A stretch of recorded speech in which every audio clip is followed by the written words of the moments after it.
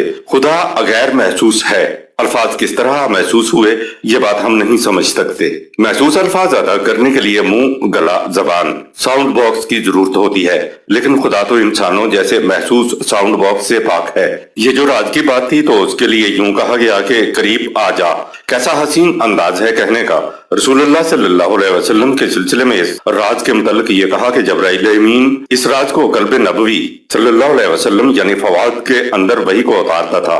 جبرائیل اور قلب نبوی صلی اللہ علیہ وسلم فواد دونوں محسوس پیکر نہیں ہیں۔ قلب فواد کیا ہے اس کا آج تک علم نہیں ہو سکا، البتہ اتنا معلوم ہے کہ قلب وہ ہے جو انسانی جسم میں فیصلے کرتا ہے۔ یہ معلوم نہیں ہو سکا کہ انسان کے جسم کا وہ کون سا حصہ ہے جو فیصلے کرتا ہے۔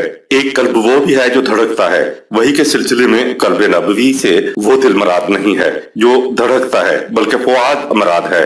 رسول اللہ صلی اللہ علیہ وسلم کے سلسلے میں بیچ کے سارے مادی ذرائع ہی نکل گئے، یعنی جبریل، وحی اور قلب نبوی سب غیر مادی اور غیر محسوس ہیں۔ قرآن کریم میں اسے الہا کہا گیا ہے۔ رسول اللہ صلی اللہ علیہ وسلم کے سلسلے وحی وصول کرنے میں کوئی مادی ذرائع یعنی چیز نہیں ہے، وہی سیدھی قلب نبوی صلی اللہ علیہ وسلم پر اترتی تھی۔ خدا کا پیغام الفاظ کی صورت میں فؤاد پر اترتا تھا، فؤاد میں داخل کر دیا جاتا تھا، اسی لیے اسے کلام اللہ کہا گیا ہے۔ حضرت موسیٰ علیہ السلام کے سلسلے میں جو قریب ہونے کا کہا گیا ہے تو قریب ہونے والے کے کان میں جو کچھ کہا گیا وہ محسوس الفاظ تھے، تبھی تو حضرت موسیٰ علیہ السلام الفاظ کو سن سکے۔ اس کو بھی خدا نے کلام اللہ سورہ 4 آیت نمبر 164 کہا ہے۔ یاد رکھے علماء لسانیات کے مطابق کوئی خیال، تصور انسان کے ذہن میں آ ہی نہیں سکتا جب تک اس کے پیچھے الفاظ نہ ہوں، اور کوئی لفظ اس کی زبان پر آ نہیں سکتا جب تک اس کے پیچھے خیال، تصور نہ ہو۔ اس لیے نبی کو دیا جانے والا علم الفاظ ہی میں ہوتا تھا۔ آیت نمبر 53 وَوَهَبْنَا لَهُ مِن رَّحْمَتِنَا أَخَاهُ هَارُونَ نَبِيًّا، اور اسے اپنی عنایت سے ہارون علیہ السلام جیسا بھائی مدد کے لیے عطا فرمایا جو خود بھی نبی تھا کہ جاؤ مہم کو سر کرو۔ آیت نمبر 54 وَاذْكُرْ فِي الْكِتَابِ إِسْمَاعِيلَ إِنَّهُ كَانَ صَادِقَ الْوَعْدِ وَكَانَ رَسُولًا نَبِيًّا۔ اور اے رسول اس کتاب میں اسماعیل علیہ السلام کی سرگزشت کو بیان کرو، یقیناً وہ اپنے قول کا سچا اور ہمارا بھیجا ہوا نبی تھا۔ انسان کے اندر فیصلہ کرنے اور وعدہ کرنے والی چیز ذات ہے جو کبھی نہیں بدلتی۔ قرآن کے نزدیک وعدے کی اتنی بڑی اہمیت ہے جس کا ہم انسان تصور بھی نہیں کر سکتے۔ خدا نے تو اپنے متعلق بھی کہہ دیا کہ تیرے رب کا حتمی وعدہ ہے جو پورا ہوگا۔ اگر پورا نہ ہو تو خدا سے بھی پوچھ سکتے ہو کہ تیرا وعدہ پورا کیوں نہیں ہوا۔ سورہ 25 آیت نمبر 16۔ اللہ اکبر، یہ ہے وعدہ، یہ ہے وعدے کی حیثیت اور یہ ہے وعدے کی اہمیت۔ انسان کے متعلق کسی نے کہا کہ یہ مین از اے ریشنل اینیمل، انسان دلائل دینے والا ہے، تو کسی نے کہا یہ کوکنگ اینیمل ہے، یعنی یہ کھانا پکا سکتا ہے، تو کسی نے کہا ٹول میکنگ اینیمل، یہ ہتھیار بنا سکتا ہے، تو نیتشے نے کہا he can tell his word, یہ وعدہ کر سکتا ہے۔ نیتشے کہتا ہے کہ ساری عمر وعدہ یاد رہتا ہے، اگر انسان بھول گیا ہے تو یاد کرانے پر وعدہ یاد آ جاتا ہے، لہذا انسان میں کوئی شے ایسی ضرور ہے جو کبھی نہیں بدلتی۔ یہ وہی شے ہے جو وعدہ پورا کرنے کی ذمہ دار ہوتی ہے، اور یہ ہے انسان کی ذات کی تعریف مسٹر برگسان نے یہ بتائی کہ چینج لیسنس ان چینج ہے، یہ ہے ذات، یہ ہے میں یہ ہے خودی جو کبھی نہیں بدلتی۔ 7 سالوں میں بلکہ اس سے بھی کبھی کم وقت میں انسان کا طبعی جسم مکمل طور پر بدل جاتا ہے، لیکن انسانی ذات تبدیل نہیں ہوتی۔ موت کے بعد انسان کا طبعی جسم تو اسی دنیا میں منتشر ہو جاتا ہے، لیکن یہ ذات ہی ہے جو اپنے اچھے یا برے اعمال کے نقوش کو لے کر آگے جاتی ہے۔ وعدے کے معنی ہی یہ ہیں کہ میں نہیں بدلوں گا، میں وہی رہوں گا جو کہا ہے۔ خدا کبھی نہیں بدلتا، ہمیشہ وہی رہتا ہے، اس لیے کہا خدا کا وعدہ یعنی قانون کبھی نہیں بدلتا، وہ وعدہ خلافی نہیں کرتا، یعنی خدا میں کبھی تبدیلی نہیں آتی۔ تو جو انسان خدا کی صفات کو اپنے اندر منعکس کر لے گا، اس کا پہلا نشان، پہلی علامت قرآن نے یہ بتائی کہ وہ اپنے وعدے کو ضرور نبھاتے ہیں، کبھی وعدہ خلافی نہیں کرتے۔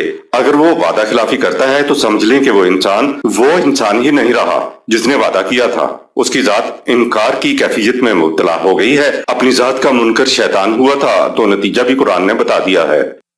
آیت نمبر 55۔